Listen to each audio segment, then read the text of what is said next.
yung lahat mga kapano. So nandito po ako sa sa ginagawa nila ng mga pang panglaro. Yun, dito po ako sa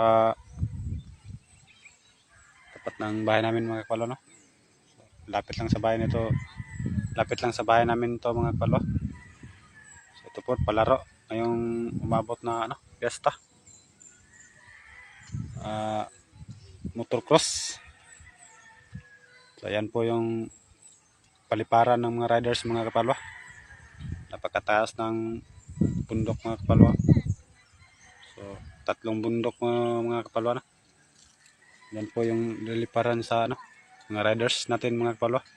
Ngayong umabot na piyesta sa May 5 mga kapalwa. So punta po kayo dito sa mga kapalwa. Sa Ngaydako. May palaro po tayo ngayong piyesta mga kapalwa. Motorcross. Yan, napakalaki nito mga kapalwa. So ayan, nakikita niyo yan mga kapalwa.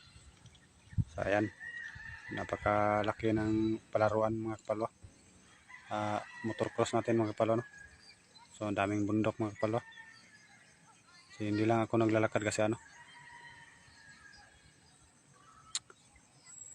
layo mga kapalwa. So ayan.